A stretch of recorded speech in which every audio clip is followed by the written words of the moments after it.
عن رحلة أكويا أكوا بارك في الساحل الشمالي. بجد أنا لما هتكلم عن المكان، أنا مش عادة بنزل فيديوهات زي كده، بس المكان نضيف جدا جدا جدا، والأمن فيه كويس جدا، في ألعاب مائية كويسة جدا ونضيفة، ومن وقت للتاني بتقف الأكوا علشان يبدأوا ينضفوها ويعقموها.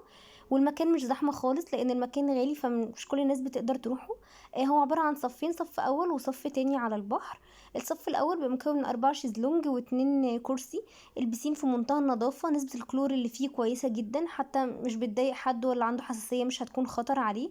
في تباعد جوه البسين لأن البسين كبير جدا، وفيه 3 بسين، واحد بسين بتاع الأكوا والتاني بتاع الأطفال وبتاع الأمواج الصناعية. الزحاليق اللي فيه والأكوا اللي فيه تحفة جدا وفيها أمان جدا. بيبقى فيه أمن واقف عند كل زحليقة بحيث ان ما ينزلش حد وراكي عشان محدش يخبطك.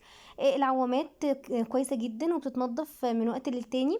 بيوقفوا الأكوا لمدة ساعة للتنظيف والتطهير.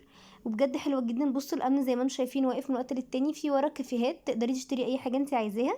هو ممنوع دخول المأكولات والمشروبات، وده للحفاظ على المكان. دي الأكوا بتاعت الأطفال، كويسة جدا، وتقدري تنزلي مع طفلك فيها عشان تحميه. شكلها حلو جدا زي ما انتم شايفين معايا.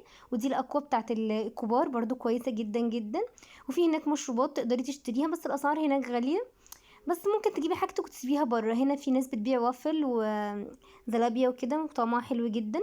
وبس كده، شكرا. لو الفيديوهات دي عجبتكم ياريت تكتبولي في الكومنت.